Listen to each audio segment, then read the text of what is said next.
Je dis bonjour à chacune et à chacun de vous.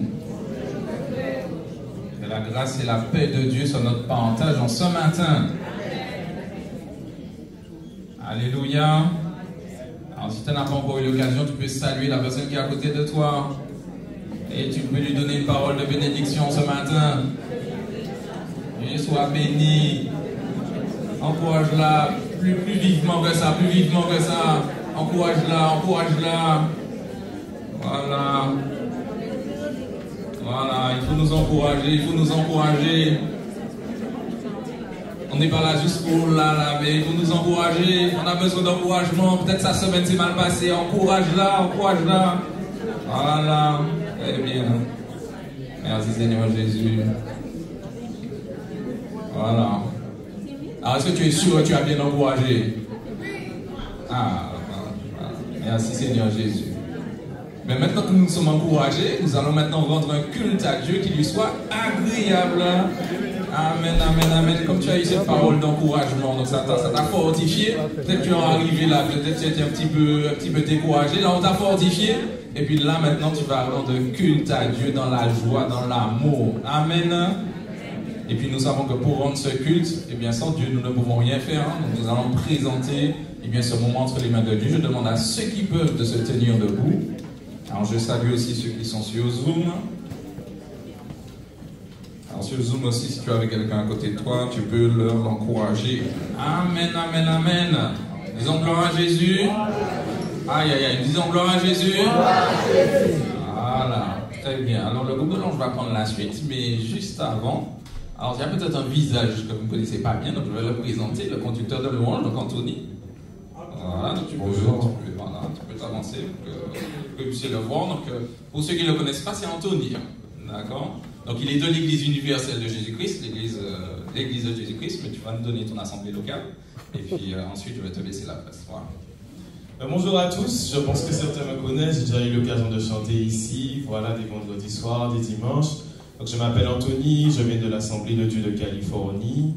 Je suis pasteur en formation et chantre, voilà.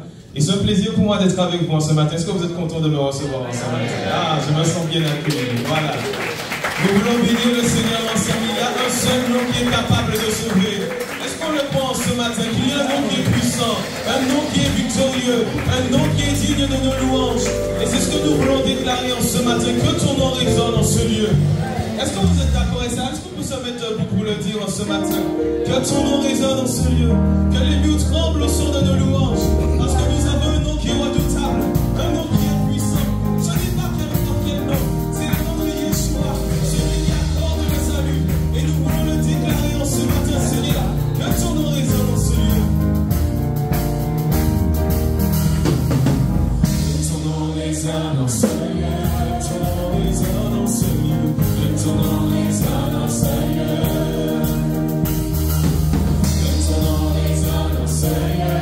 Jésus, Jésus, que ton nom résonne en ce lieu. Que ton nom résonne en ce lieu. Que ton nom résonne en ce lieu. Que ton nom résonne en ce lieu. Que ton nom résonne en ce lieu. Jésus,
nous invoquons ton nom, oh Seigneur, et nous te proclamons, oh Seigneur, tu es Seigneur des Seigneurs.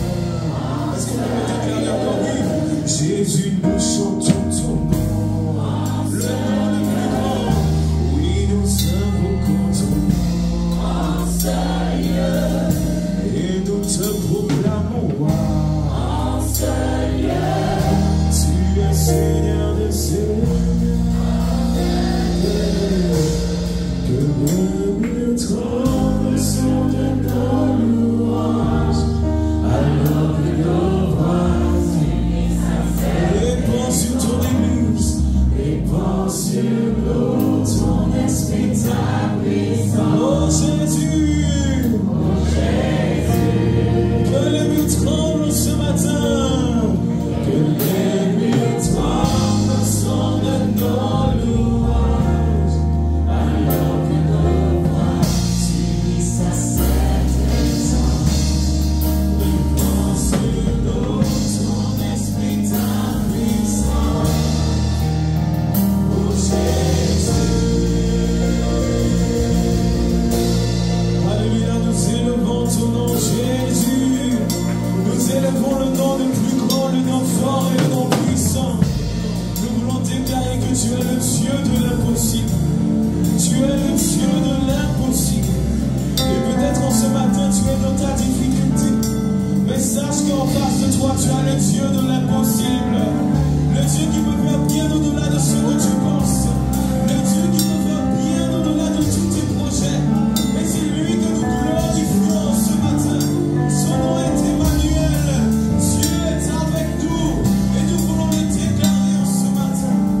Tu es glorieux, Seigneur.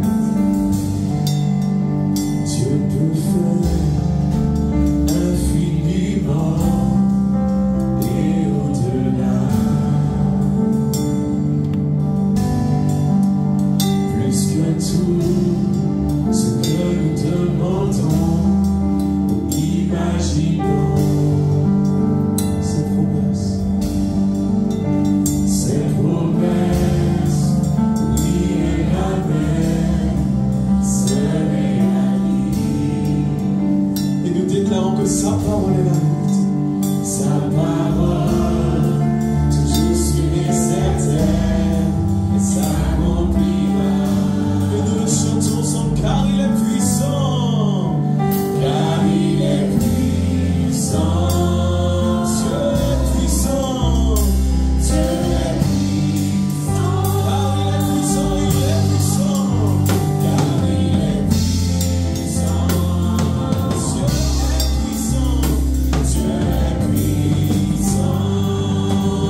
tout accompli. Réalise qu'il est un Dieu puissant ce matin. Réalise qu'il n'a pas de limite ce matin. Avec Christ, tu peux tout accomplir. Tout accomplir, Dieu de l'impossible. Ah Seigneur, tu es plus grand que nos pensées. Plus grand que tous nos défis, Seigneur. Et nous déclarons que tu peux tout accomplir pour nos vies en ce matin.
ta vie en sacrifice. Tu as donné ta vie en rançon pour nos âmes. Tu as transformé notre existence, Seigneur. Mais nous ne voulons pas rester dans le silence. Mais nous voulons déclarer réellement que tu es Dieu. Réellement que l'œuvre à la croix a changé nos vies. Celui qui est au Christ est libre. Celui qui est au Christ est une nouvelle créature. Et nous pouvons déclarer en ce matin, parmi les peuples du racheté, que nous aimons ton nom, Seigneur. Que ton nom a changé l'existence. Que ton nom a changé notre existence éternelle. Et nous voulons glorifier, réaliser encore ensemble l'œuvre de la croix. Et la terre a tremblé, le voile s'est déchiré, des arbres la mort et le péché. Les cieux chantent ta gloire, l'écho de ta victoire, car tu es le roi ressuscité. Tu es sans rival, tu es sans égal, Dieu tu triomphes à toujours. Alors à toi soit le règne, à toi soit le règne, à toi soit la gloire, ton nom surpasse tout autre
Je dis un grand bonjour à mes frères et sœurs en Christ, à nos amis qui nous visitent, vous êtes les bienvenus, bref, à tout le monde. Et surtout, nous rendons grâce à notre Dieu pour sa sainte présence au milieu de nous, parce qu'il est là. Amen. Il est là, il est présent.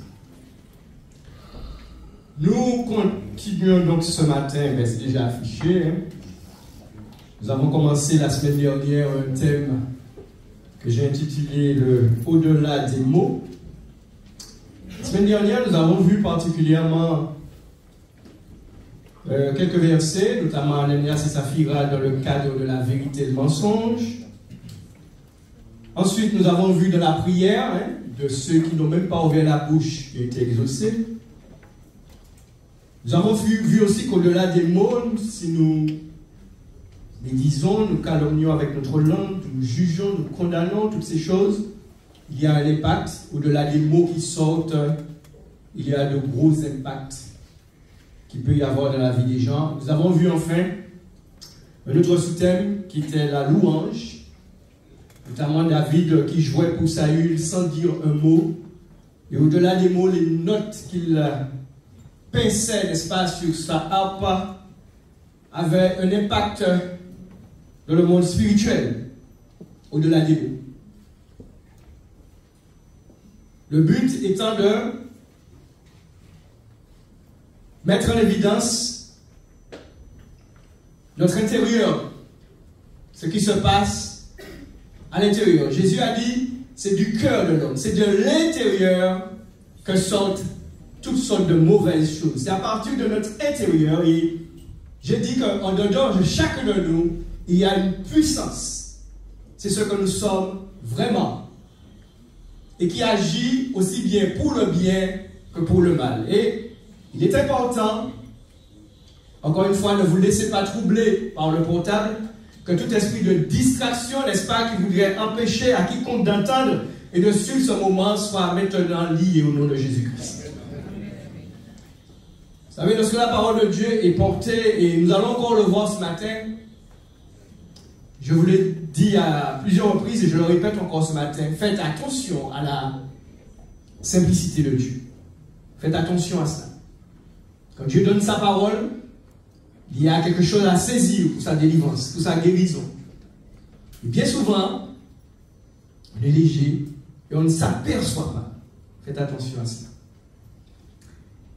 Et ce matin, alors que depuis lundi, d'ailleurs je vous avais déjà dit depuis dimanche que nous verrions au-delà des mots, mais surtout sur les moments où nous avons à parler et à nous taire. Nous allons un peu voir cela, mais depuis lundi, le Seigneur m'a tenu en ce qui concerne l'épreuve. Et si quelqu'un ce matin est éprouvé, passe par des difficultés, qu'il s'accroche, qu'il s'attache à bien entendre ce que le Seigneur veut lui dire ce matin, parce que Dieu veut te parler ce matin. Amen. Gloire à son beau nom. Alors, la semaine dernière, une sœur m'a dit qu'elle est venue avec ses couverts en inox. Je ne sais pas si tu venais avec des couverts en inox, mais enfin, si c'est avec des petites fourchettes en plastique que tu es venu, ou une petite cuillère en plastique, tu sais très bien que tu fais une pression là-dessus, n'est-ce pas, Eric? C'est qu'à faire, c'est cassé. C'est pas fiable. En un mot, ce que je veux te dire, c'est que saint les reins de ton entendement. Que ton cœur soit ouvert à la parole du Seigneur ce matin. Ecclésiaste 3, verset 7 nous dit qu'il y a un temps pour se taire, un temps pour parler. Amen. Nous allons voir donc, alors, on a vu 4 sous-thèmes la semaine dernière et nous allons essayer de voir 3. Ce matin, ce qui va nous faire 7. C'est pas calculé, mais j'aime bien le chiffre 7. Mais nous allons particulièrement rester sur un passage ce matin où le Seigneur, je peux dire que pendant toute la semaine, il m'a tenu sur cela et ça a été très enrichissant pour moi. Je souhaite qu'il en soit de même pour toi. Alors, je ne sais pas pourquoi mon frère Finlay a mis ce verset, parce que c'est pas, j'ai pas mis ça, moi. Nous allons parler du silence devant Dieu. Le premier sous-thème, c'est le silence devant Dieu. Ou quand Dieu parle, ou ne dit pas un mot. Alors, des fois il parle, et des fois il ne dit pas un mot. Et que malgré tout, nous devons aussi nous taire et nous devons avancer. Je vous fais remarquer toutefois que quand Dieu se tait, à un moment donné, alors que nous sommes dans l'épreuve, alors que nous sommes dans la difficulté et que nous ne l'entendons pas ou il ne parle pas, il faut savoir qu'en amont, avant ce moment-là, Dieu avait parlé. Et on va le voir. Dieu donne toujours une parole à son enfant. Et bien souvent, avant que cette période de difficulté n'arrive, il a donné déjà en amont une parole. Mais vous savez ce qui se passe. Le plus souvent, on a déjà oublié ce qu'il nous avait dit. Parce qu'on est focalisé sur le moment présent. Alors qu'il t'avait déjà donné une parole. Il fait toujours ça. Toujours. Mais nous ne sommes pas attentifs. Faites attention, lui. Nous allons voir et Dieu donne toujours une parole. Même s'il te dit attends, c'est une parole. Ça dit attends, mais il t'a dit d'attendre.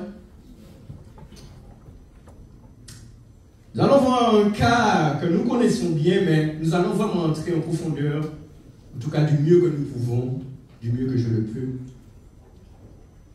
dans ce cas-là. Genèse, chapitre 22, du verset 1er au verset 18. Nous allons parler d'Abraham. Nous allons parler d'Abraham.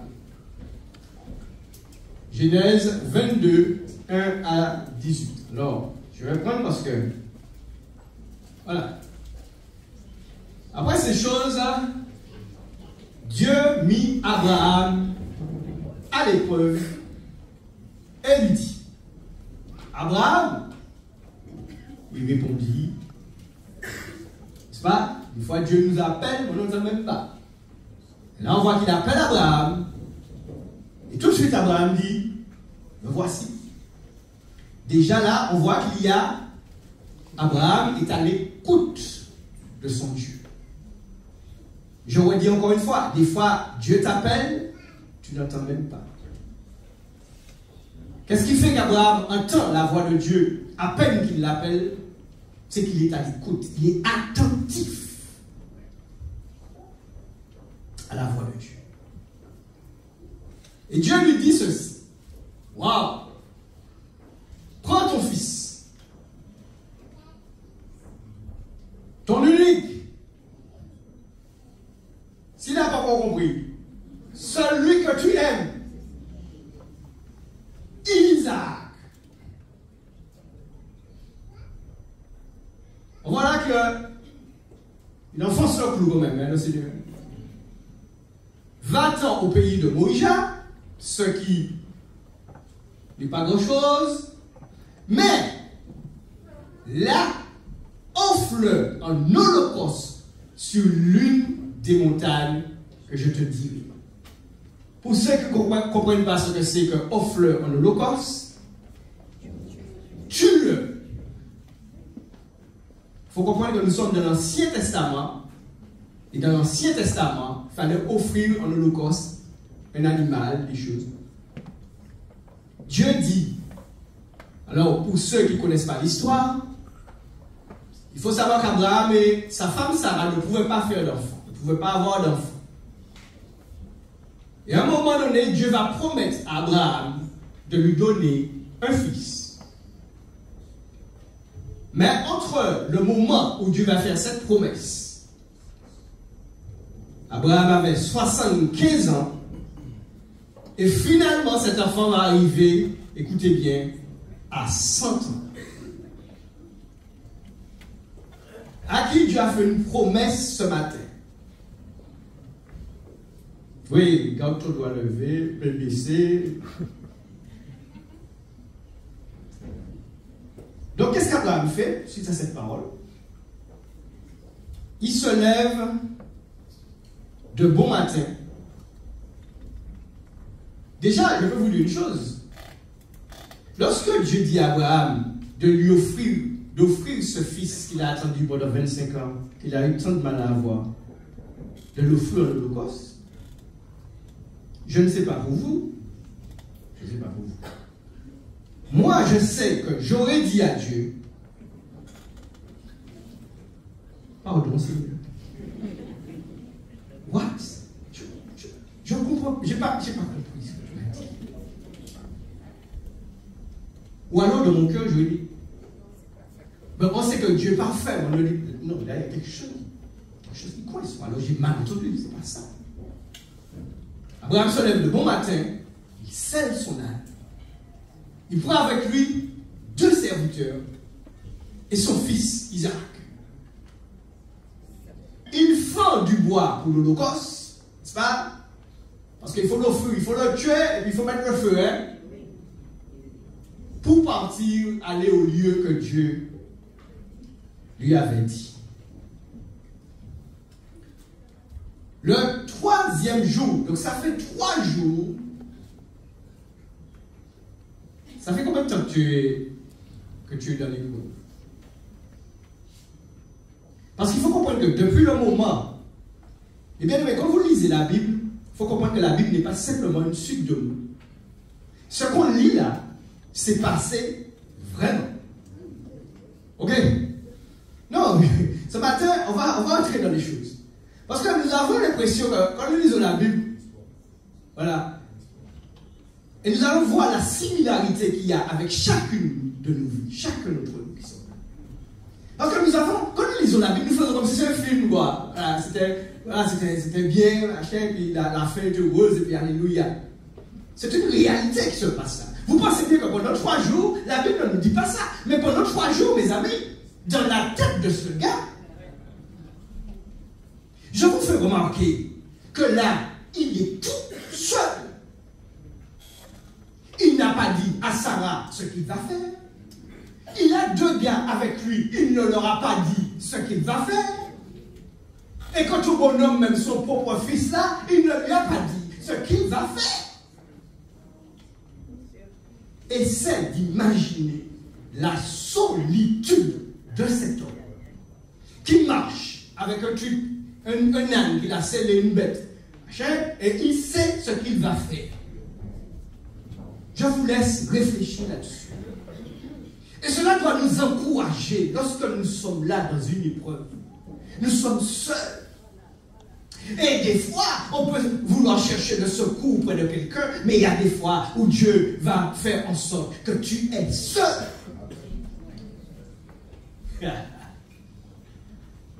J'en sais quelque chose. Ferme la parenthèse. Abraham, levant les yeux, il vit le lieu de loin. Et Abraham dit à ses serviteurs, restez ici avec l'âne.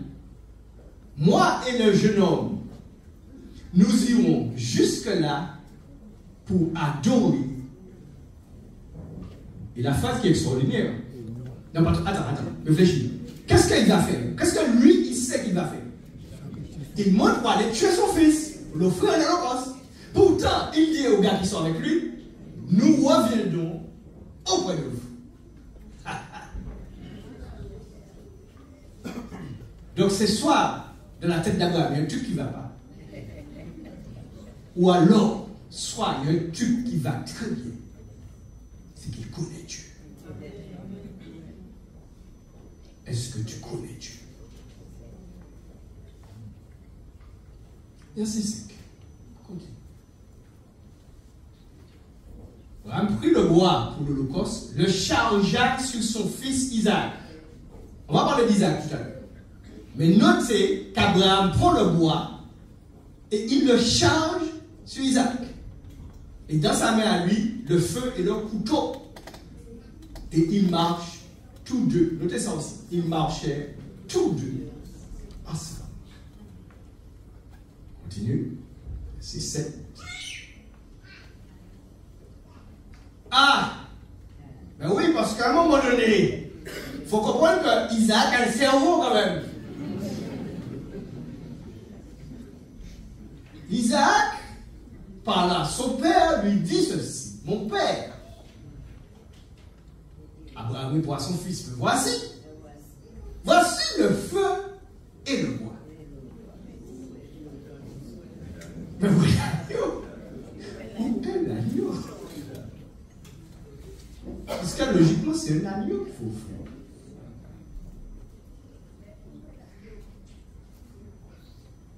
Ce qui se passe là est extrêmement fort. Et on va le voir. Mais en même temps, regardez la simplicité du moment. Le truc est en train de se faire là, tranquillement. Pourtant, il y a là un symbole extrêmement fort. Parce que ce qui se passe là, vous avez compris que finalement, c'est Isaac qui est l'agneau. Vous avez compris que Dieu, par exemple, Dieu aurait pu dire à Abraham, moi je réfléchis comme ça, il aurait pu dire, prends le des gars qui sont avec toi. Et c'est lui qui va tuer, je ne vais pas te faire ça, Abraham. C'est lui qui va tuer l'enfant. Non, l'enfant qu'il a attendu Georgie pendant 25 ans, Dieu lui dit, maintenant c'est toi qui vas me l'offrir en sacrifice. C'est toi-même qui vas le tuer.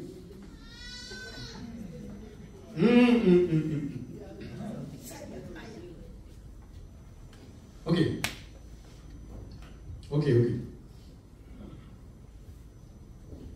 Bien-aimé, au-delà des mots de son fils, Abraham a le regard sur Dieu. Parce que je me mets encore à sa place. Mon fils tout m'a dit, où est l'agneau? Tu sais, moi je lui dis, attends, reste là. Je vais le droit pour qu'il ne puisse pas m'entendre. Et puis je vais dire à Dieu, tu as entendu ce qu'il m'a dit là? Est-ce que tu as entendu ce qu'il m'a dit? Alors dis-moi maintenant, qu'est-ce que je lui ai dit? Vous n'avez pas fait ça? Moi, c'est ce que je voulais faire. J'allais m'éloigner d'Isaac et j'allais dire à Dieu, donne-moi des réponses. Oui.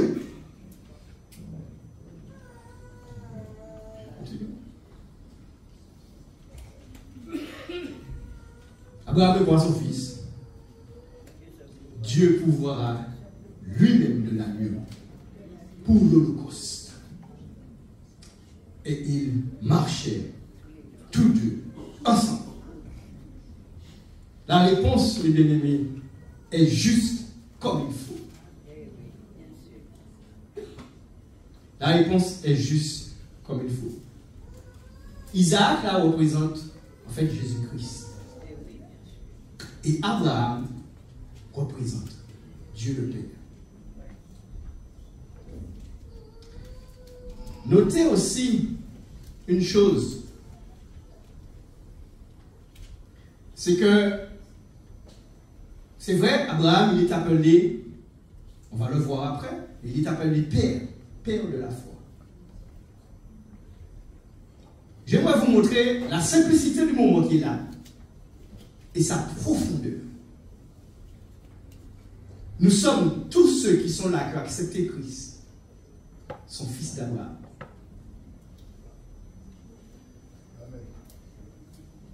On va revenir là-dessus.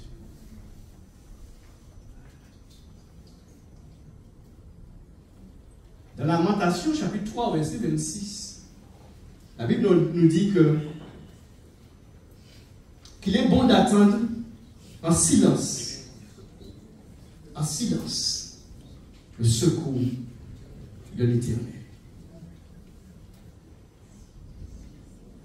Au verset 28, il est dit, il se tiendra solitaire et silencieux parce que l'Éternel le lui impose. Toujours dans Lamentation 3, verset 28. Comme je l'ai dit, un silence qui s'accompagne d'un sentiment de profonde solitude, au-delà des mots. Mais au-delà de tous ces mots, de toutes ces paroles, Abraham a eu entière confiance en Dieu. Maintenant, c'est vrai qu'Abraham fait partie de ce qu'on appelle des héros de la foi.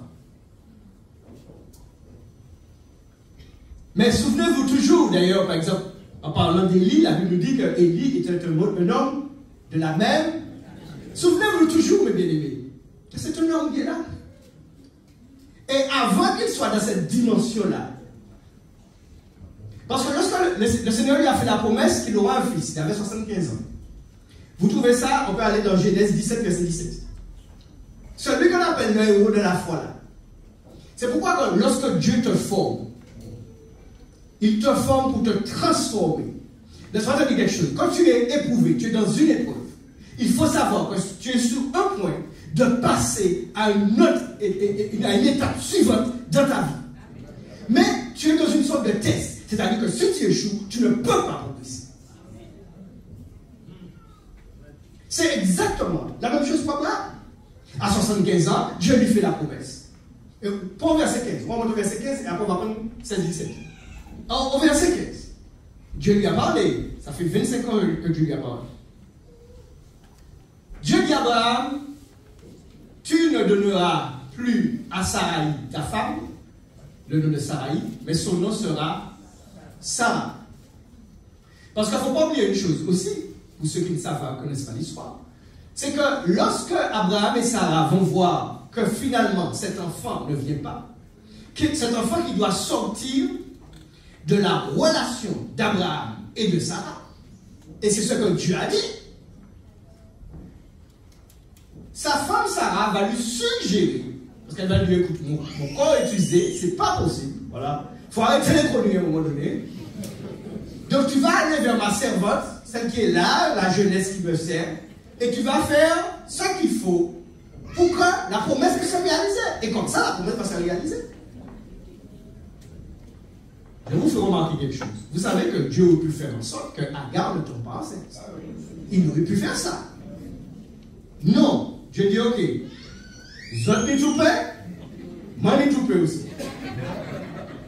Agar tombe enceinte. Pendant 9 mois, ça pousse. Dieu n'a encore rien dit.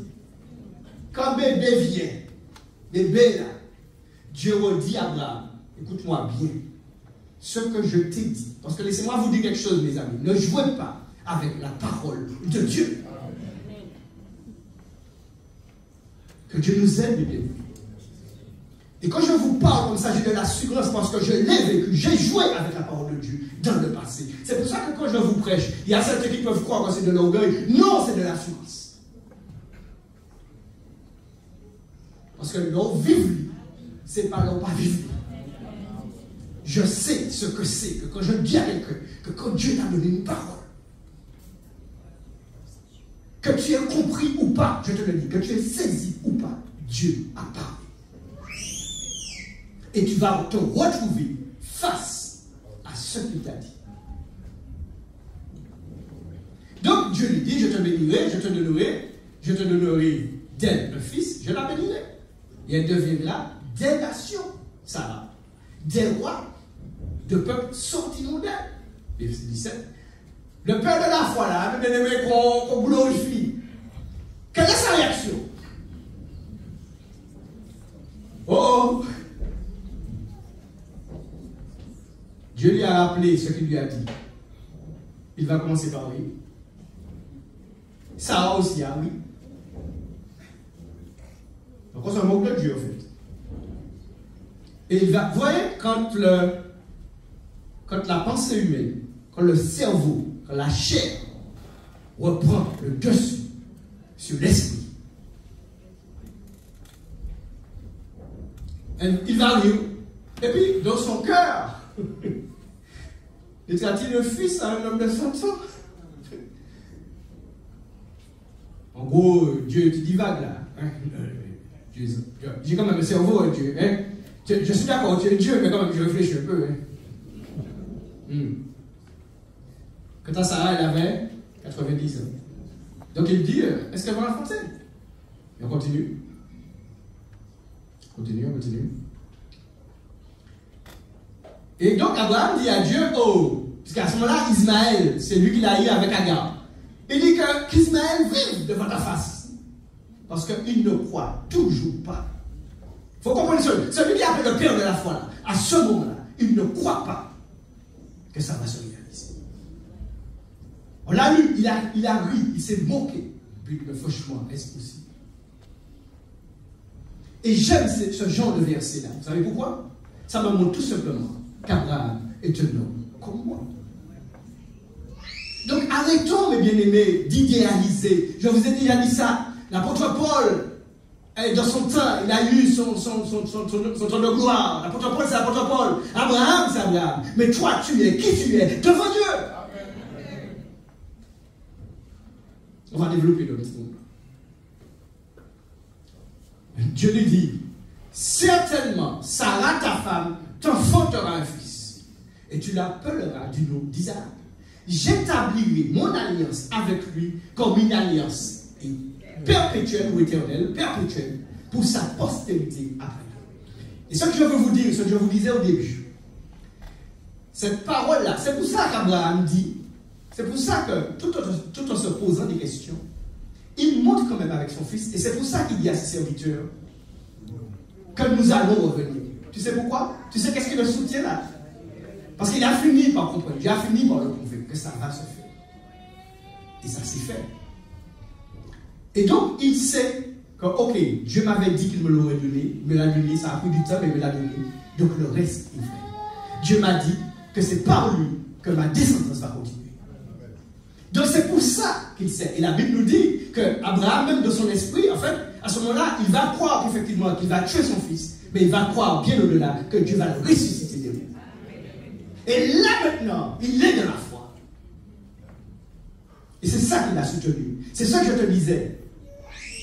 Il ne savait pas que cet épisode-là allait venir après. Quand Dieu lui a dit qu'il va établir une alliance avec lui par Isaac, mais il ne savait pas que l'épisode du sacrifice allait venir. Cependant, cette parole-là l'a fortifié, l'a soutenu dans l'épreuve, dans cette épreuve. Quand Dieu te donne une parole, retiens. Et faites comme moi. Vous savez ce que je fais? Moi, j'écris telle date, tel machin, tel passage, tel bagaille. Kamaché. C'est important. C'est pour que quand la chair essaie de t'abattre, de reprendre le dessus, pour que tu puisses dire, non, Dieu m'a fait une promesse. On est dans la foi là, mes amis. On n'est pas dans la religiosité là. On est dans le vivant. On est dans le concret avec Dieu. C'est ce que Dieu veut. Chacun d'entre nous, pas ceux qui tiennent le micro seulement, non, chacun d'entre nous, que nous puissions de nouveau, ou aussi ceux qui n'ont jamais eu une relation vivante et personnelle avec Dieu. Je vous rappelle, parce qu'on oublie, ça me vient à l'esprit, donc je vous rappelle, de la part, monsieur, je vous rappelle. Il y a eu 3 morts à Fort-de-France, il y a quelques semaines. Ok. Après ça, il y en a eu encore. Hein? Les autorités, le préfet, le maire de Fort-de-France et bien d'autres, ils ont dit ce qui se passe là, et je suis parfaitement d'accord avec eux, ce qui se passe là est de la responsabilité de nous tous. Et permets-moi de te dire, premièrement, des chrétiens. Donc la question qui t'est posée là ce matin, c'est qu'est-ce que tu fais de ta vie? Tu mènes ta vie comme tu veux? Où est ta consécration? On vient là-dessus tout à l'heure. Non, on vient là-dessus tout à l'heure. Au-delà des mots en acceptant d'obéir à Dieu jusqu'au bout, Abraham a renoncé à lui-même. Il a renoncé, parce que dis-toi bien que ce n'est pas ce qu'il veut. Ce qu'il va faire là, ce n'est pas du tout ce qu'il veut. Donc il est en train de renoncer à lui-même. Il est en train de renoncer à sa propre volonté, à sa propre vie. Tout comme le Seigneur Jésus a renoncé à sa propre vie. Alors justement, faisons un lien maintenant entre le sacrifice offert par Abraham et le sacrifice du Seigneur Jésus que nous venons de célébrer. Nous parlons de au-delà des mots. Matthieu 26. Matthieu 26, verset 39 nous dit quoi? Donc pour ceux qui n'ont pas l'habitude, vous lirez avant. Hein?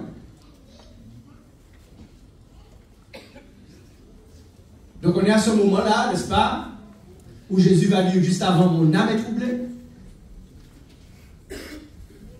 Et là, je bénis Dieu encore. Parce que Dieu aurait pu nous cacher ces paroles-là que Jésus a dit, franchement.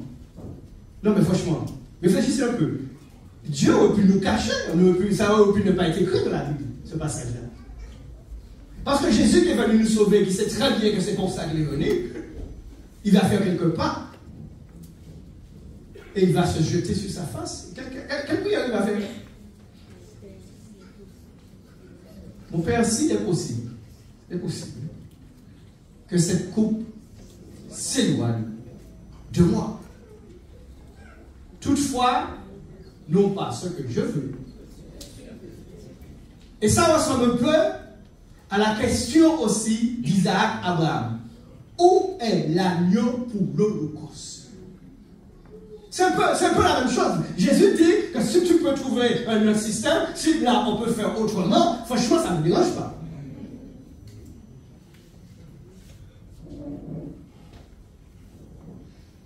Qui c'est qui parle là?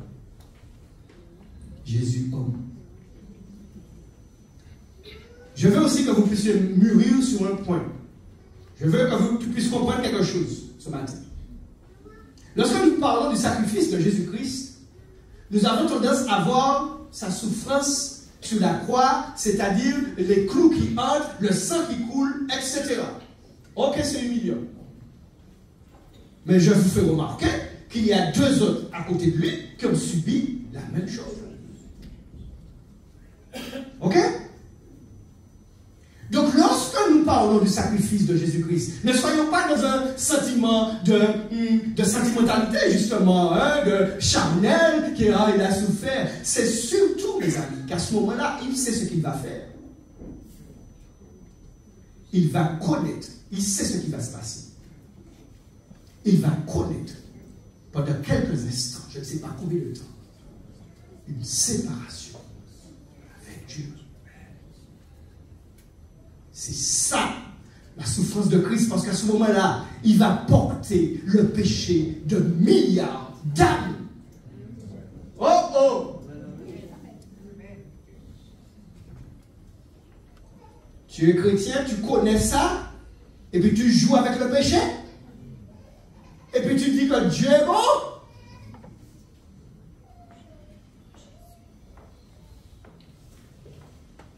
Jésus va dire, s'il est possible, que cette coupe s'éloigne de moi. Gloire à Dieu pour ces paroles qui ont été écrites. Merci Seigneur. Et il ne faut pas croire, puisque Dieu ne va pas nous répondre, n'est-ce pas? Il n'a pas de réponse, hein?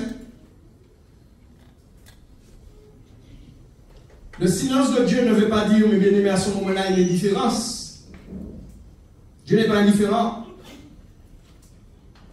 Dis Jean, de toute façon, je vais le ressusciter. Dieu aurait pu penser comme ça. Mais oui, Dieu aurait pu être indifférent à la souffrance de son fils, parce qu'il sait de toute façon, il va le ressusciter. C'est pas vrai, là.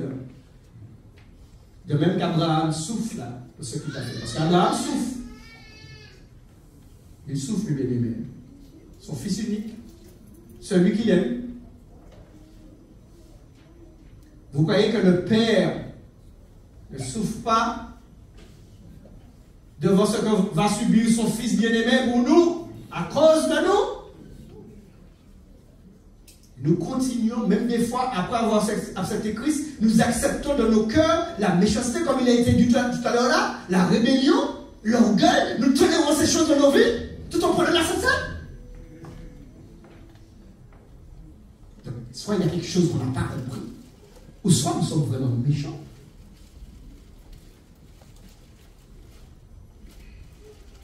Nous sommes au-delà des mots, nous sommes au-delà des mots. Nous sommes de la profondeur.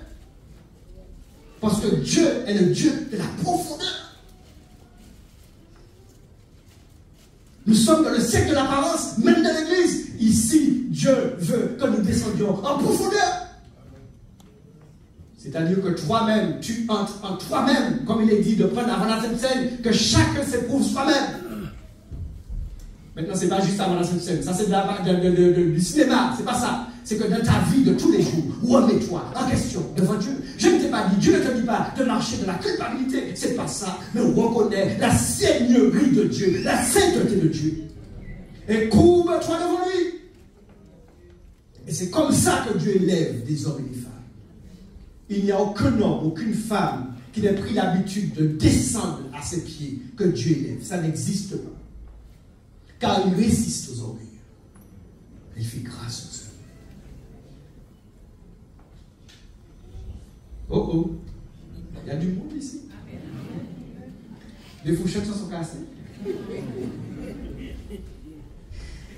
Alléluia. Nous avons vu donc le lien entre le sacrifice offert par Abraham et le sacrifice de Jésus. Ok? De toute façon, si ça va trop vite pour vous, gloire à Dieu, Georgie est là. Et merci pour Mathieu aussi, parce que ce matin, il a pu remettre la première partie. Ils ont remis, donc c'est sur YouTube, pour ceux qui me demandaient. Donc vous pouvez, il faut revenir dessus, parce que moi-même ça m'édifie. Il faut revenir pour prendre les détails. Parce qu'on écoute comme ça, des fois il y a des choses qui nous échappent, mais quand on réécoute, c'est intéressant. Merci Seigneur pour l'enregistrement. Amen. Nous allons voir maintenant le lien entre ces deux sacrifices-là. Celui d'Abraham, celui de Jésus, et le lien qu'il y a maintenant avec nous. Parce qu'il y a un lien avec nous.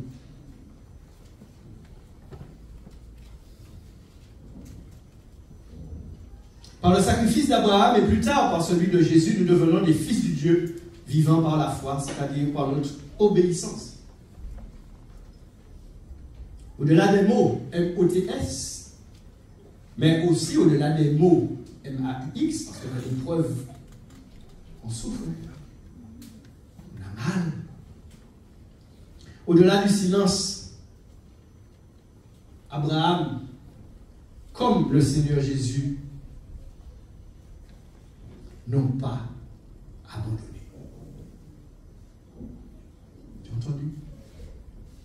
Au-delà des mots, au-delà des mots, leur souffrance, M-A-U-X, ils sont allés jusqu'au bout. Ils n'ont pas abandonné. Par contre, ils se sont abandonnés à Dieu. Est-ce que tu distingues la subtilité entre les deux? Ils n'ont pas abandonné de leur mission. Ce que nous faisons beaucoup, nous abandonnons la mission. Par contre, ils se sont eux-mêmes abandonnés à Dieu. Quoiqu'ils ne comprennent absolument pas ce qui est en train de se passer là. C'est tellement Jésus va dire, si c'est possible, on arrête. Mais il va ajouter ce que tout homme, toute femme de Dieu doit toujours ajouter après sa prière. Toutefois, Seigneur, non pas ce que je veux, ce que tu veux. Ce que tu veux. Ils lui ont fait une entière confiance. Que ce soit Abraham ou Jésus, ils se sont remis à lui. Vous savez ce qu'ils ont accepté tous les deux? Quelque chose qui nous tient beaucoup à cœur. Et nous sommes tous comme ça, mes amis. Ils ont accepté de ne pas avoir le contrôle. Parce que c'est ça, s'abandonner à Dieu. Et c'est l'une de nos plus grosses difficultés. En fait, on veut avoir le contrôle. Qu'est-ce que ça veut dire avoir le contrôle? C'est-à-dire qu'on veut savoir. On est dans l'épreuve et on ne voit pas le bout. C'est-à-dire qu'on n'a pas le contrôle, on ne sait pas ce qui va se faire. Et on aurait aimé avoir la main sur ça. Eh bien, la confiance en Dieu veut qu'on a une entière et une pleine confiance en Dieu seul. Combien de fois est-ce que Dieu nous a dit de nous taire? Nous n'avons pas fait. Combien de fois il nous a dit à chaque jour? Qu'est-ce que nous faisons? Nous n'arrivons même pas à adorer Dieu parce que tellement on est dans le lendemain. Et Jésus dit, mais sois intelligent, qu'est-ce que tu vas pouvoir changer en te cassant la tête? Donc c'est pas, il ne faut pas te casser la tête. Il faut te confier en Dieu. Il faut remettre la situation dans ses bras. À ce moment-là, qu'est-ce qu'il fait? Il te fortifie. Amen. À cet instant précis, j'aimerais qu'on fasse une prière, mes bénis. Je vais me mettre au piano. Je vais vous inviter, assis, debout, comme vous voulez. On va juste prendre ce refrain, mais qu'il soit pour vous comme une prière pour ce matin.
Dieu entende et exauce tous ceux qui ont porté ce chant de tout leur cœur. Vous voyez, mes bien-aimés, s'abandonner, c'est l'une de nos plus grosses difficultés. Pourtant, c'est là, mes bien-aimés, la preuve qu'on a une entière confiance en Dieu. Abraham s'est abandonné, mes bien-aimés. Et revenons dans Genèse 22, on revient. On était arrivé au verset 8, je crois, et après c'est le 9. Vous voyez, mes bien-aimés, cette histoire d'Abraham, cela fait maintenant des milliers d'années, je ne sais pas combien, 4000 ans, 3000, je ne sais pas. Pourtant, nous sommes bénéficiaires de ce qui s'est passé là, entre Abraham, Isaac et Dieu. Lorsqu'il fut arrivé au lieu que Dieu lui avait dit, Abraham, il éleva un autel, il rangea le bois. Le bois porté, je vous le rappelle, par Isaac, comme Jésus a porté sa croix. Il y a son fils Isaac. Oh oh. C'est pas un film, bien aimé. C'est pas Hollywood, non? Il le lit, il l'attache comme il faut. Et Isaac est vraiment l'agneau parce que Isaac aurait pu. Mais ça, Isaac aurait pu s'en faire. Il dit rien. Il a juste posé une question, il a dit, où l'agneau quand même. Mais lorsque son père commence à l'attacher, Isaac n'est pas bête. Il comprend bien que c'est lui qui est l'agneau. Il l'a mis sur l'autel par-dessus le bois. Bien sûr, il ne va pas le brûler vif. Donc avant de le brûler, verset 10, il faut qu'il le tue. Abraham étend la main, prend le couteau pour égorger son fils. Continue. Alors, ce Dieu qui pendant tout ce parcours-là, qu'on n'avait pas entendu jusqu'à maintenant, je vais te dire que des fois dans l'épreuve, on n'entend pas Dieu. N'oublie pas qu'en amont, avant l'épreuve, il t'a parlé. Il t'a donné une parole.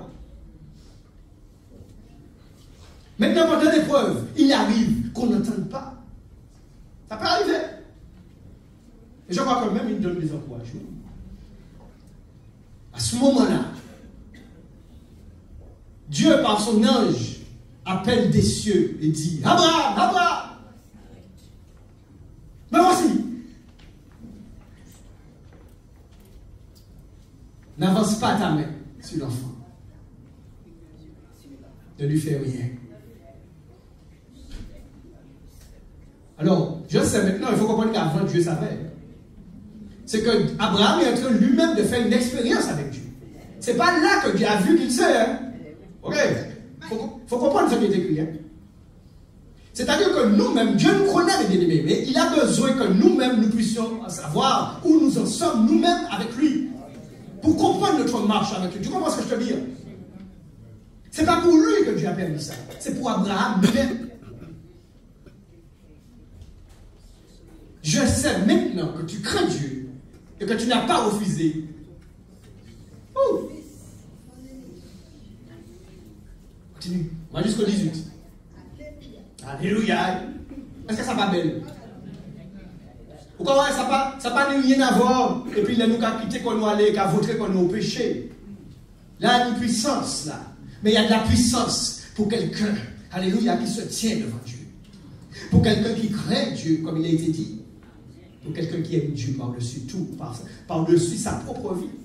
Car en offrant Isaac, il faut savoir qu'Abraham se livre lui-même. Parce que c'est terrible ce qu'il est en train de vivre là. Et qu'est-ce qu'il va voir? un bélier retenu dans un buisson par l'école. C'est qu'il avait dit. Il ne le savait pas, c'est par la foi qu'il a parlé. Dieu lui a pas dit, bon, tu vas voir un bélier.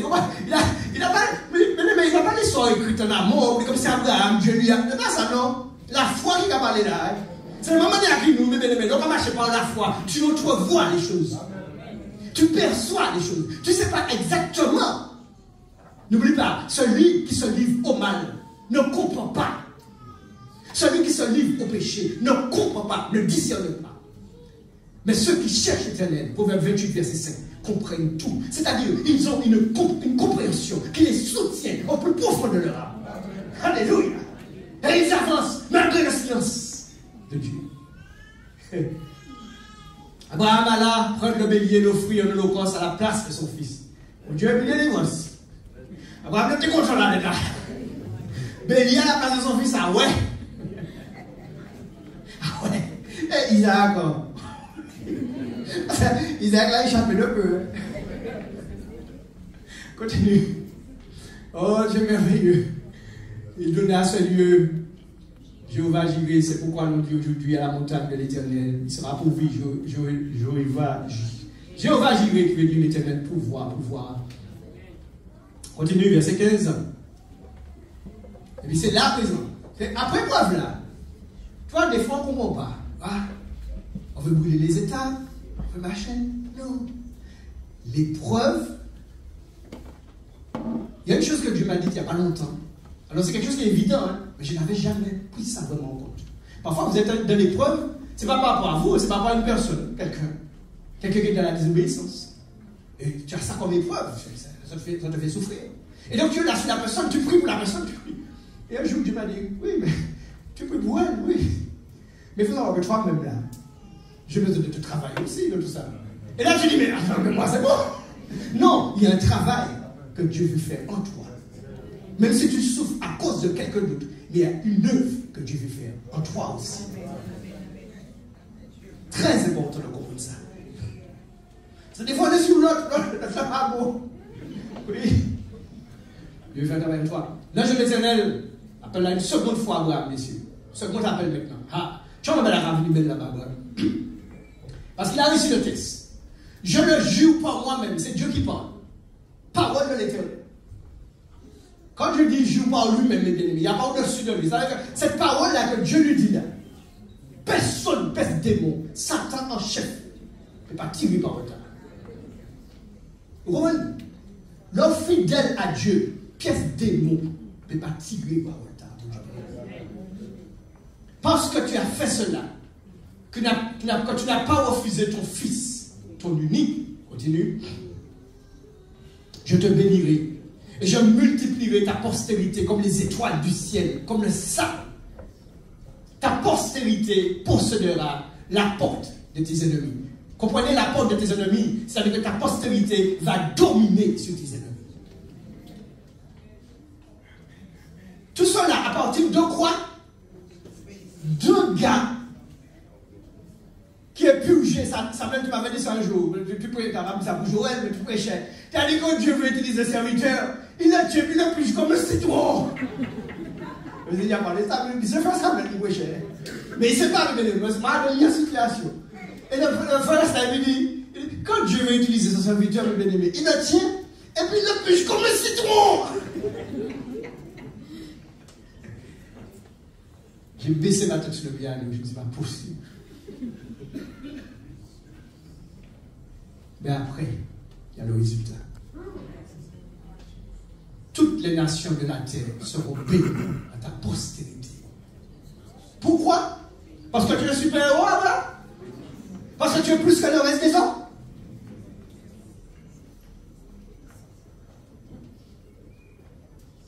Donc, il y a quelqu'un qui sait pourquoi il te pousse à la désobéissance. Et toi, tu sais qui est-ce qui te pousse à la désobéissance.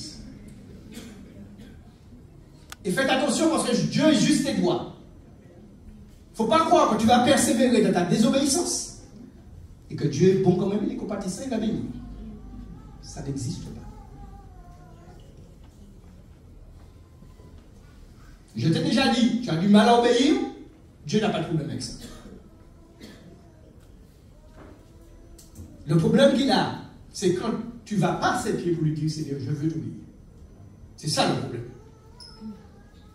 Si tu vas à ses pieds et que tu lui dis, Seigneur, je veux t'obéir, que tu es sincère. Quelle bonne force là. Vous-même, bien sûr. Moi, il veut passer. Moi, il veut changer ça.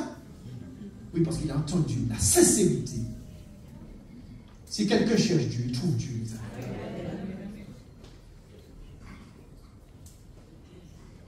Mais on veut voir la gloire de Dieu, mais on regarde dans ses mauvaises façons. En n'ayant pas le caractère de Christ, mais on veut voir la gloire de Dieu. On continue. Parce que là, passé, toute proportion gardée, mes bien-aimés, toute proportion gardée. Ça veut dire que Abraham, c'est Abraham, Jésus, c'est Jésus. On est d'accord. Toutefois, Dieu va placer son enfant, écoute bien, Dieu va placer son enfant dans le même cas qu'Abraham, dans le même cas que Jésus. Où Dieu va nous demander en sacrifice ce que nous avons de plus cher. C'est-à-dire avant tout, qu'est-ce que nous avons de plus cher, mes amis? Oui. C'est la chose. On peut mettre les choux, on peut mettre maman, mais la chose que tu as le plus cher, c'est ta vie. C'est ta vie. C'est ta vie. Eh bien, notre vie, Dieu va nous demander un sacrifice. Et je vous fais remarquer que notre vie, elle aussi, elle est unique.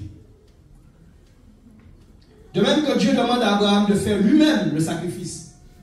Il a demandé à Abraham de faire lui-même le sacrifice. Écoute bien. Quand je te l'ai dit, il aurait pu demander, par exemple, à son serviteur, à quelqu'un d'autre. Et puis Abraham serait là en tant que spectateur. Mais Dieu a voulu qu'Abraham fasse le sacrifice lui-même. Et Dieu a voulu que Jésus-Christ fasse le sacrifice lui-même.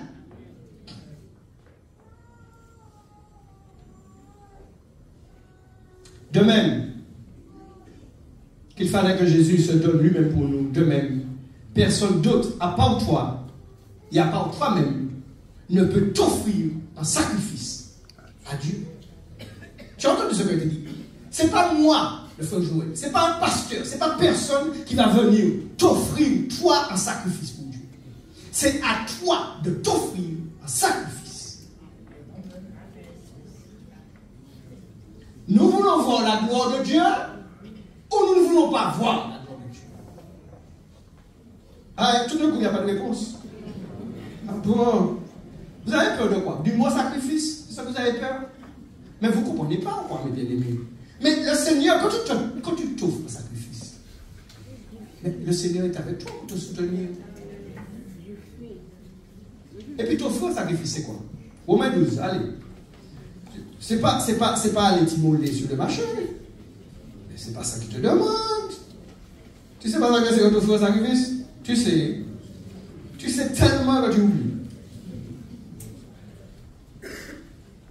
Je vous exhorte donc, frères, par les compassions de Dieu, à offrir d'abord comme un sacrifice saint, agréable à Dieu. Ce qui sera de votre part, voilà le véritable culte. On continue, verset 2. Parce que comme il est parlé de corps là, hein? Il est parlé de corps. Mais ce n'est pas de la chair. Parce qu'on voit ce qu'il dit après. Ne vous conformez pas, mais soyez transformés. Ça veut dire qu'il parle là de l'être intérieur, de ma façon de penser. Afin de discerner quelle est la volonté de Dieu dans ce monde. Ce qui est bon, ce qui est agréable, ce qui est parfait, ne vous laissez pas troubler, même par un enfant. Aussi beau au bout de chou qu'il soit. Abraham s'est mené jusqu'au bout. Et qu'est-ce qui s'est passé, mes bien-aimés? Une multitude dont on ne connaît pas le nom, dont je fais partie, a été bénie. Il faut que tu comprennes que ton épreuve n'a pas pour but de te bénir toi seulement. Mais on a de la guerre. Il y a un truc que tu dois comprendre. Parce qu'il y a des choses qu'on ne comprend pas bien. Hein? Donc on est là dans l'enseignement. De même qu'à Abraham, il y a une multitude qui a été bénie après sa bénédiction. De même que Jésus-Christ, après son sacrifice, de même que Jésus-Christ, il y a une multitude qui a été bénie après son sacrifice.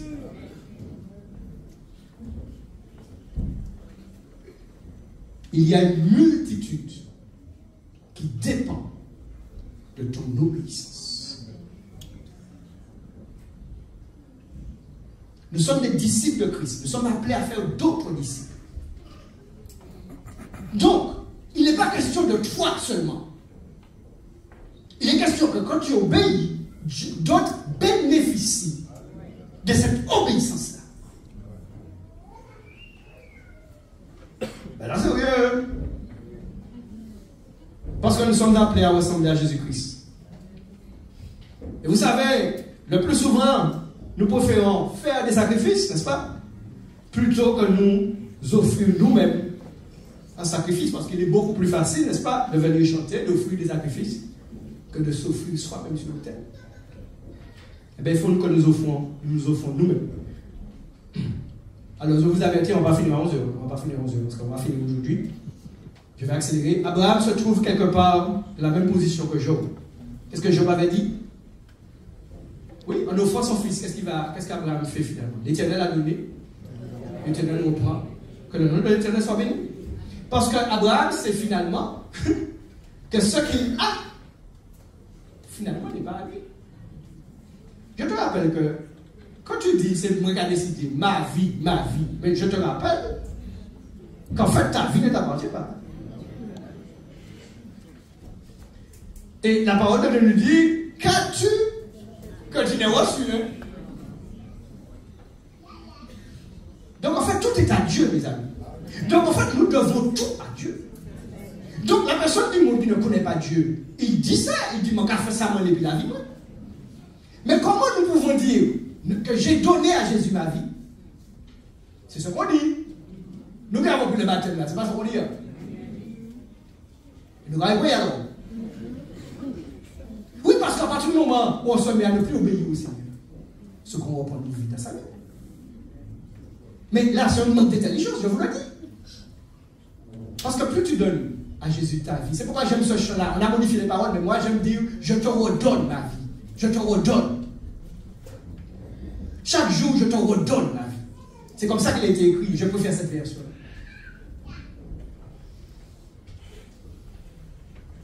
Parce que chaque jour, nous devons dire, Seigneur, voici la journée commence. Je ne sais pas qui je vais rencontrer. Je ne sais pas qu'est-ce qui va se passer. Mais ma vie t'appartient. Vous voulez avoir une vie joyeuse en Christ? Vous voulez avoir une vie épanouie en Christ? Donne à Jésus ta vie. Arrête de reprendre. Arrête de prendre le contrôle. Voilà ce que nous devons faire. Avoir le contrôle. Et c'est Satan qui pousse l'homme à avoir le contrôle. À prendre le contrôle. C'est ça qu'il a fait à Ève. Il a dit à Ève, prends le contrôle. On connaît pas le résultat? Défaite, échec, pleurs, tout ce que tu veux qui va avec. Alors, mes bien-aimés, nous parlons donc du silence. On parle du silence. Mais bien-aimés, de quel silence est-ce qu'on parle? Puisque nous avons parlé du silence devant Dieu.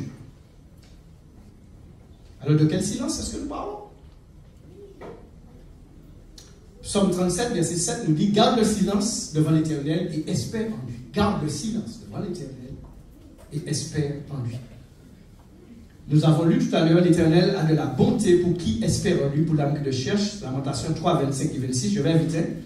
Il est bon d'attendre en silence le secours de l'Éternel. De quel silence parlons-nous? Qui c'est qui vous donne l'électrique ici, en voiture électrique? Qui c'est qui vous donne en voiture électrique? C'est bien, c'est bien. Vous ne suivez pas le truc du gouvernement parce qu'on veut qu'on passe à l'électrique. Ah, il faut cher. Ah, là, c'est comme vous. Bon, moi aussi, je suis un thermique, j'ai une dizaine. Mais à mon travail, il y a des voitures électriques. Il y a des voitures de service électriques. Des fois, je l'utilise.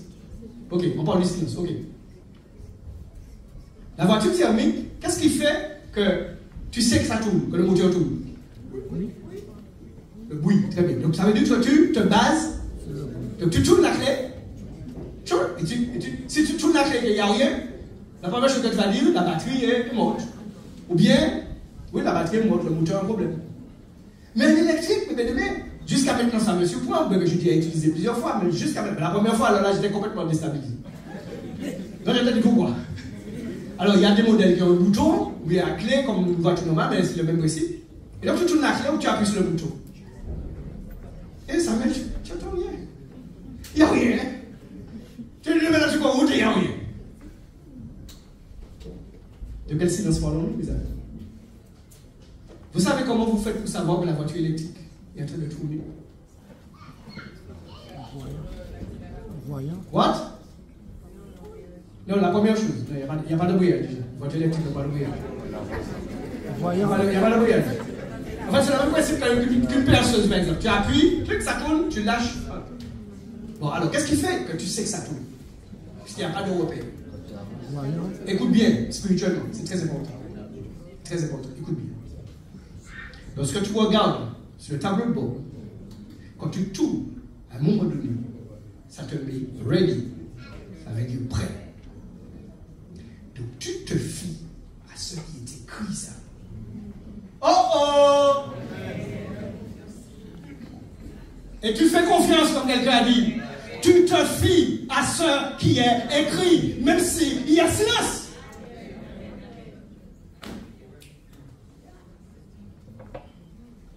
C'est ça qui te dit. Ça le met en vert pour moi. Ready. À partir de ce moment-là, normalement, non pas de frein à main comme le machin. Tu dois accélérer. Frein à main, ce petit machin, c'est électronique aussi. Dès que tu accélères, regardez. Non, c'est pas dangereux, c'est un système. Non, ça lâche tout seul et voilà. Moi, j'aime bien. C'est bizarre, hein? J'aime bien. Ça va de bruit.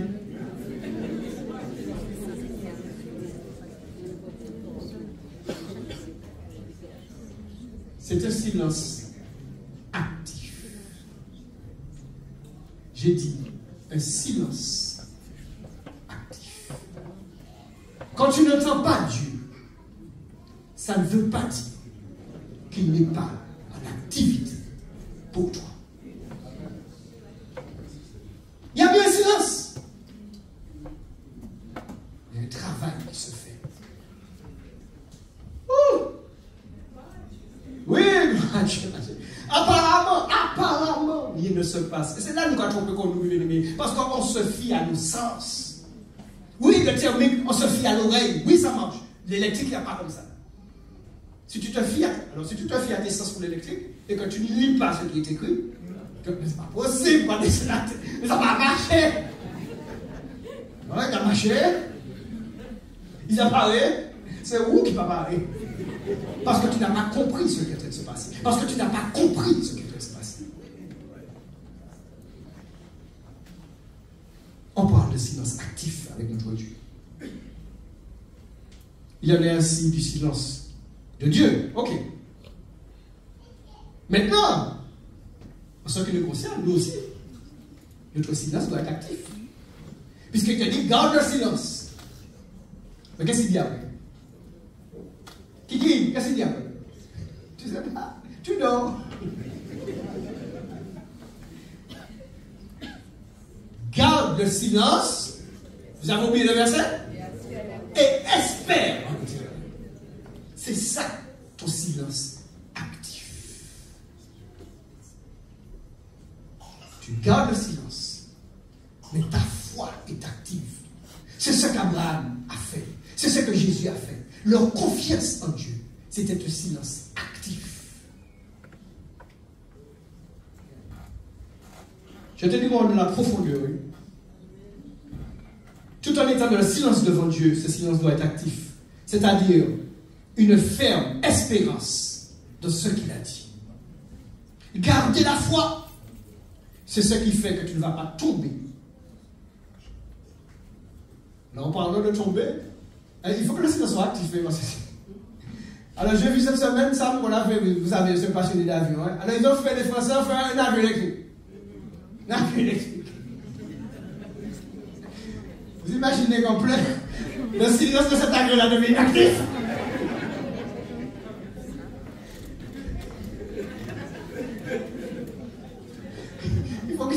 attentif. Sinon, on va tomber. La même chose pour nous. Quand ton silence devient inactif, ça veut dire que tu n'as plus d'espérance. Tu tombes. Il t'a dit ready. Mais tu as oublié. Tu as enlevé ton regard sur ce que tu as lu. Et tu descends. Tu ne comprends pas. Pourquoi ça ne marche pas? Je suis prêt. Je suis là. Je suis actif. Je suis à tes côtés. J'agis pour toi. Il était aux côtés d'Abraham avec lui. Il n'a rien dit. Mais il était avec Abraham. Et Abraham était soutenu par la promesse qu'il lui avait faite. Que par Isaac, il aurait une descendance. C'est ça qui a soutenu Abraham. Et ne te culpabilise pas. On l'a vu au début, Abraham a rigolé. Parce qu'il a dit c'est pas possible. Il n'avait pas la foi à ce moment-là. Il est devenu le père de la foi lorsqu'il a saisi la promesse de Dieu. Lorsqu'il s'est accaparé de ce que Dieu a dit. De quel cas tu es ce matin? Au-delà des mots, j'espère fermement à l'Éternel. Je le sers et je l'adore. Malgré l'épreuve, je continue à le servir. Et je continue à l'élever, à lui donner gloire. Le contraire, arrêtez de le servir, arrêtez de l'adorer, montre que je crois en un Dieu qui est méchant. Montre que finalement, Dieu n'est pas ce qu'il est. Et tu ne l'entends pas, mais c'est l'ennemi qui te murmure cela à l'oreille. N'oublie pas ce que je t'ai dit. Tu peux pleurer 3 jours. Tu peux pleurer 4 jours. Tu peux pleurer quelques jours. Je l'ai déjà fait. Mais à un moment donné, il faut te relever. Tu sais qui c'est qui est content quand tu es en train de pleurer là comme ça? Mon Dieu dit oui. Ça attend du content. Ah, il est content ça. Il s'est dit même le loin, mais quelqu'un a l'ange de l'Éternel à la casse soutenue. Quelqu'un dit il est puis oui. Mais vous-même, le Seigneur aussi.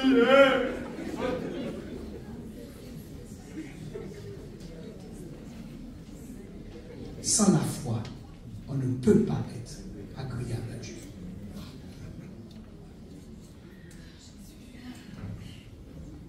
La foi, mes bien-aimés, ce n'est pas du film, ce n'est pas du sketch, ce n'est pas du cinéma. La foi se vit, et elle se vit personnellement. L'un des plus gros problèmes dans les couples, vous savez, c'est quoi? C'est comme monsieur s'appuie sur la foi de sa femme, puisqu'il dit à sa femme, la parole de Dieu dit ça, ou pas qu'à mettre en pratique. Madame s'appuie sur la foi de son mari. Elle dit à son mari, la parole de Dieu dit ça, ou pas qu'à mettre en pratique. Mais qui c'est qui cherche Dieu pour lui-même? Non, c'est dire à l'autre, tu n'as pas la foi. On se dit à l'autre, tu n'obéis pas. Et toi-même, toi.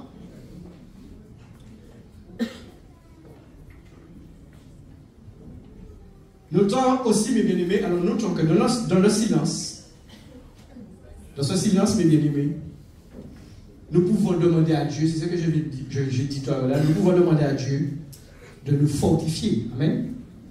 Oui. Dans le silence, nous pouvons demander à Dieu de nous fortifier. Selon Jacques chapitre 5, par exemple, il y a 2 versets. Jacques 5, verset 13, qui nous dit quoi? Quelqu'un parmi vous est-il dans la souffrance? Qu'il prie. D'accord? Donc tu peux faire cela dans le silence. Tu es dans la souffrance. Je dis, Jacques 5, 13. Donc il dit que si tu es dans la souffrance, eh bien, tu pries Dieu. Tu le pries, tu le cherches. Tu le cherches. Et prier Dieu, le chercher, l'adorer, c'est la plus belle preuve de confiance qu'on peut avoir en lui. Allez, je termine juste les 2 autres points, ça va aller très très vite. Gardez le silence, ou plutôt au-delà des mots, dans le témoignage. Donc 1 Pierre 3, verset 1 à 4. 1 Pierre 3, verset 1 à 4.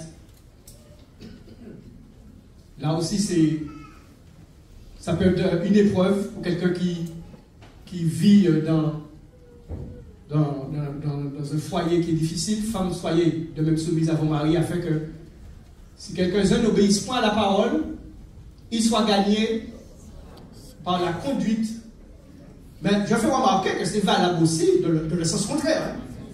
Toi, homme, qui a ta femme qui ne comprend pas encore les choses, donne-lui un exemple par ta conduite pour qu'elle soit gagnée aussi sans parole. Mais il est précisé là, des gens qui sont mariés devant Dieu. Hein. Si tu viens au Seigneur et que tu as un copain, machin, rien ne t'oblige à rester dans cette situation-là. Non, il faut bien préciser ça. On a parlé sur Jésus. Des fois, Dieu permet des séparations pour nous libérer. Qu'il soit gagné sans parole. Donc, tu vois, au-delà des mots.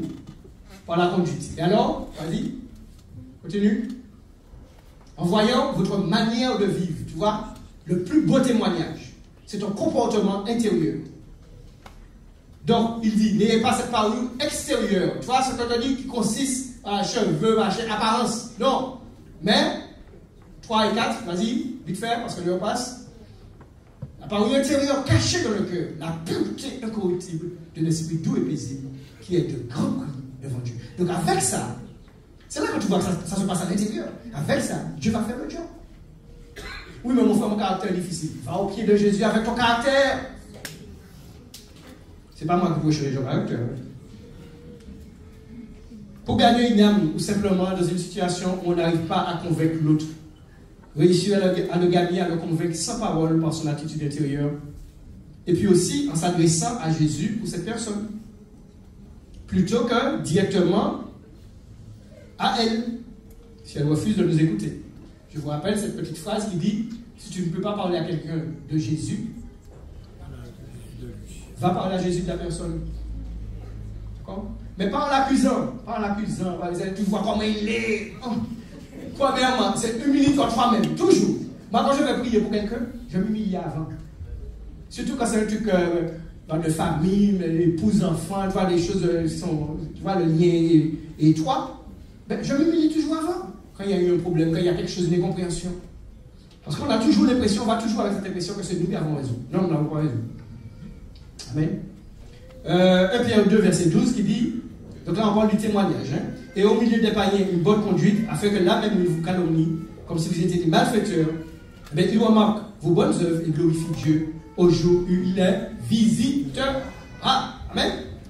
Et puis, enfin, dernier point, qui peut être aussi une épreuve, Matthieu 27, verset 11 à 14, où le Seigneur Jésus, au-delà des mots, va avoir une attitude.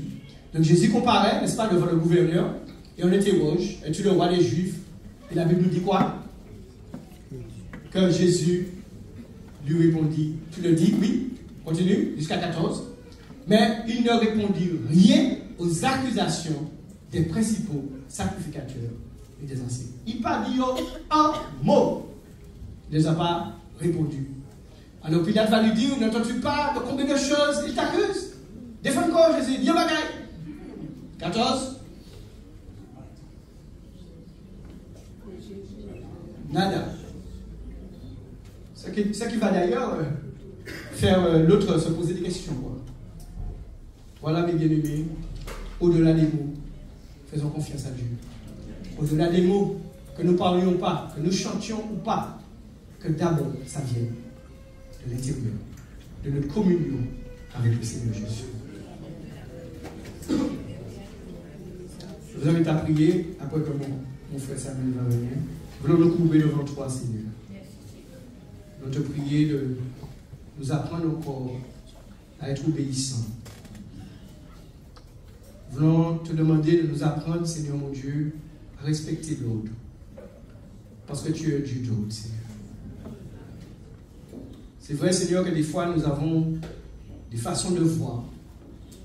Nous avons des façons de penser. Il n'est pas question qu'on vienne nous dire quoi que ce soit là-dessus. Mais ta parole est là, Seigneur, pour mettre les choses à leur place. Alors, Seigneur, bien au-delà des mots, donne-nous de saisir ta pensée. Ouvre-nous l'intelligence pour que nous puissions comprendre ta volonté. Au-delà des mots, Seigneur, Abraham avait compris quelle était ta volonté dans son épreuve. Alors quand tu lui as juste dit, prends ton fils et va l'offrir en holocauste.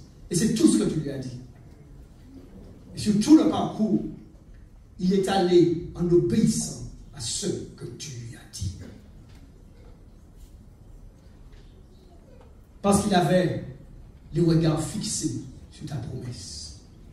Promesse d'une descendance au travers d'Isaac.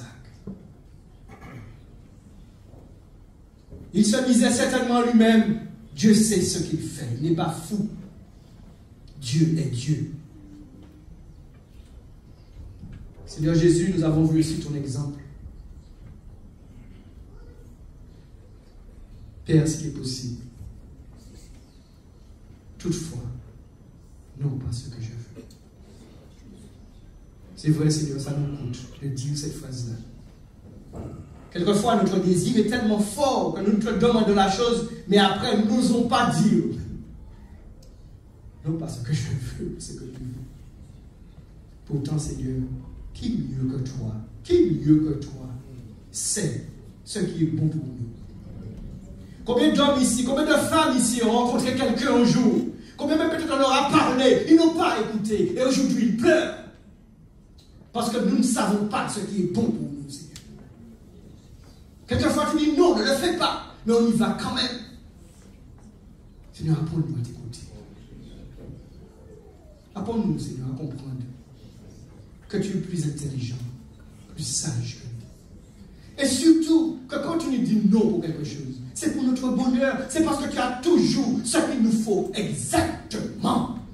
Combien de fois nous sommes frustrés parce que tu n'as pas fait, tu n'as pas donné. Combien ont abandonné la voie de l'évangile parce que Dieu n'a pas donné.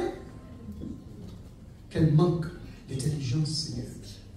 Parce que qui nous aime plus que toi, Seigneur? Tout ce que tu nous as dit, mon Dieu, tu nous as donné ce matin encore, c'est pour notre bien. C'est pour notre bonheur. Seigneur, fais-nous grâce et qu'aucune parole que tu nous as donnée ce matin ne tombe par terre. Que ta grâce soit sur nous, Père, au nom de Jésus. Amen. Amen. Merci beaucoup, mes bien-aimés, pour votre attention. Et priez pour moi, je prie pour vous et nous avançons.